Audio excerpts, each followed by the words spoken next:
Hi guys. பயம் தான் மக்களோட மாபெரும் எதிரி. ஒரு பர்சனுக்கு எதனால் பயம் வருது? Some failures, some health issues, சில மோசமான ரிலேட்டிவ்ஸ்னால பயம் வரலாம். இன்னும் சிலருக்கு கடந்த காலம், எதிர்காலம், வயதான காலம், அவங்களோட மரணம் குறித்து பயம் வரலாம். இந்த வீடியோஸில் பயம்னா என்ன, அதோட வகைகள், அதை எப்படி ஆள் மனசோட சக்தியை உபயோகப்படுத்தி ஓவர் கம் பண்ணலான்னு பார்க்க போகிறோம். அதுக்கு முன்னாடி இந்த வீடியோ பிடிச்சிருந்தா லைக் அண்ட் ஷேர் பண்ணுங்கள். இந்த மாதிரி பயனுள்ள தகவல் பெற என்னுடைய சேனலை சப்ஸ்கிரைப் பண்ணுங்கள். வாங்க வீடியோக்குள்ளே போகலாம். ஒவ்வொருத்தவங்களுக்கு பார்த்தீங்கன்னா மேடை பேச்சுனா பயமாக இருக்கும், நீச்சல் அடிக்க பயமாக இருக்கும், எக்ஸாம்னா பயமாக இருக்கும், அவளையே லிஃப்டில் போக கூட பயமாக இருக்கும். ஆனால் அந்த பயம் வேறு எதுவுமே இல்லைங்க, நம்ம மனசில் ஏற்படுற ஒரு எண்ணம் தான். அப்படின்னா நம்ம சொந்த எண்ணத்தை நினச்சி தான் பயப்படுறோம். பயத்தில் 2 வகை பார்க்க போகிறோம். ஒன்று சாதாரண பயம், இன்னொன்று அசாதாரணமான பயம். ஒரு பிறந்த குழந்தை 2 விஷயத்துக்கு பயப்படும். ஒன்று கீழே விழுந்து விடுவோமோன்னு, இன்னொன்று திடீர்னு ஏதாவது சத்தம் கேட்டால் பயப்படும். இது இயல்பான பயம்தான். இது இயற்கை நமக்கு கொடுக்குற ஒரு எச்சரிக்கை தான். குழந்தைங்களுக்கு மட்டும் இல்லை, சப்போஸ் நம்ம ரோட்டில் நடந்து போகிறோம், பின்னாடி ஒரு வண்டி ஹார்ன் அடிச்சுக்கிட்டே வருது, நம்ம உடனே சத்தம் கேட்டால் நம்ம மேலே இடிச்சிடக்கூடாதுன்னு பயந்து தள்ளி நடக்கிறோம். இது இயல்பு. இந்த இயல்பான பயம் நல்லது. அப்போ அசாதாரணமான பயம்னா என்ன? ஒரு குழந்தைகிட்ட இன்னொரு பாப்பா பெட்டுக்கடியில் பூச்சாண்டி இருக்கான், ராத்திரி உன்னை தூக்கிட்டு போயிடுவான்னு பயமுறுத்தி விளையாடுது. அந்த குழந்தையும் பயந்து அழுது. அப்புறம் அம்மா வந்து லைட் ஆன் பண்ணி பெட்டுக்கு அடியில் யாருமே இல்லைன்னு காட்டினதும் அந்த குழந்தை பயம் போய் சிரிக்குது. அந்த குழந்தை எதை நினச்சி பயந்துச்சோ அது உண்மையிலே இல்லை. இதில் வேடிக்கையான விஷயம் என்னன்னா, இந்த மாதிரி உண்மையில்லாத விஷயத்தை யோசிச்சு பெரியவங்களும் பயப்படுவாங்க. உதாரணத்துக்கு நீலான்னு ஒரு பொண்ணு.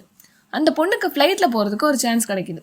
சம் ஃப்ளைட் ஆக்சிடென்ட்ஸ் பற்றி நியூஸில் பார்க்குறா, வீடியோஸில் பார்க்குறா. இதனால அவளும் ஃப்ளைட்டில் போய் ஆக்சிடெண்ட் ஆகி கடலுக்குள்ளே விழுகிற மாதிரி கற்பனை பண்ணி பயப்படுறான். அந்த குழந்தை எப்படி பூச்சாண்டிக்கு பயந்துச்சோ அதுபோல் இதுவும் உண்மை இல்லாதது. இதுதான் அசாதாரணமான பயம். இது மாதிரி தாங்க நீங்கள் பயப்படுற விஷயம் உண்மையில் இல்லாதது. அது வெறும் நிழல் தான். நிழல் ஒரு நாளும் நிஜமாகாது. பயம்னா என்னன்னு பார்த்தாச்சு. இப்போ இந்த பயத்தை சப்கான்ஷியஸ் மைண்ட் வச்சு எப்படி ஓவர் கம் பண்ணுறதுன்னு பார்ப்போம். நீங்கள் இப்போ ஏதோ ஒரு எக்ஸாம் எழுத போகிறீங்க. அந்த எக்ஸாமுக்காக அதிக நேரம் ஸ்பெண்ட் பண்ணி ப்ரிப்பேர் ஆகியிருப்பீங்க. ஆனால் எக்ஸாம் அப்போ ஆன்சர் ஷீட்டை பார்க்கும்போது அந்த ஷீட்டை விட நம்ம மைண்ட் எம்டியாக இருக்குது. படித்த எதுவுமே ஞாபகம் வரலை. அவ்வளவு ஏன், அதுக்கு சம்மந்தப்பட்ட ஒரு எண்ணம் கூட மைண்டுக்கு வரலை. நீங்கள் உடனே உங்கள் கான்ஃபிடென்ஸ் எல்லாத்தையும் ஒன்று சேர்த்து நினைவுக்கு கொண்டு வர முயற்சி செய்கிறீங்க. நீங்கள் எவ்வளோ தூரம் அந்த ஆன்சருக்கு பக்கத்தில் போகணும்னு முயற்சி செய்கிறீங்களோ அவ்வளோ தூரம் அது விலகி ஓடுது. நீங்கள் வெறுத்து போய் எக்ஸாம் ஹாலை விட்டு வெளியே வந்துடுவீங்க. டென்ஷனும் குறைஞ்சிரும். ஆச்சரியம் என்னென்னா, நீங்கள் யோசிச்ச ஆன்சர் மேஜிக் மாதிரி இப்போ உங்கள் கண்ணு முன்னாடி வரும். ஆனால் அது தேவைப்படுற போது உங்கள் நினைவுக்கு வரல. காரணம், நீங்கள் ஞாபகத்தில் வச்சுக்கணும்னு கட்டாயப்படுத்தினால தான் வெற்றிக்கு பதிலாக தோல்வி கிடச்சிருச்சு. எனக்கு எல்லாமே மறந்துடுமோன்னு சொல்லி உண்மை இல்லாத விஷயத்துக்கு பயப்படுறதுக்கு பதிலாக பொறுமையாக நான் படித்த எல்லாமே என் நினைவில் இருக்கும்னு அடிக்கடி சொல்லுங்கள். ஆள் மனசு அதை ஏற்றுக்கிட்டு உங்களுக்கு வெற்றியை கொடுக்கும். இதே மாதிரி ஸ்டேஜில் பேசுறதுக்கு முன்னாடி நான் தப்பாக பேசிடுவேனோ, இதனால் ஆடியன்ஸ் சிரிப்பாங்களோன்னு பயப்படுறனால ஆழ்மனம் அதை உண்மைன்னு நம்ப ஆரம்பிக்குது. அதை அப்படியே நிகழ்த்தியும் காட்டுது. ஸ்டேஜ் ஃபியர் போகணும்னா ஃபஸ்ட்டு ஸ்டேஜ் ஏறணும்.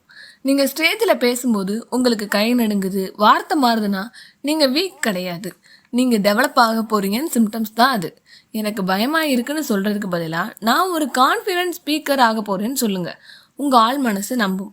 அது மட்டும் இல்லை, டெய்லி ஒரு 5 minutes மிரர் முன்னாடி மேடையில் என்ன பேச போகிறீங்களோ அதை பேசி பாருங்கள். நைட் தூங்குறதுக்கு முன்னாடி நீங்கள் ஸ்டேஜில் நின்று பேசுகிற மாதிரியும் ஆடியன்ஸ் அதை கேட்டு கைத்தட்டுற மாதிரியும் கற்பனை பண்ணிட்டு தூங்குங்க. உங்கள் ஆழ்மனம் இதை நம்ப தொடங்கும்.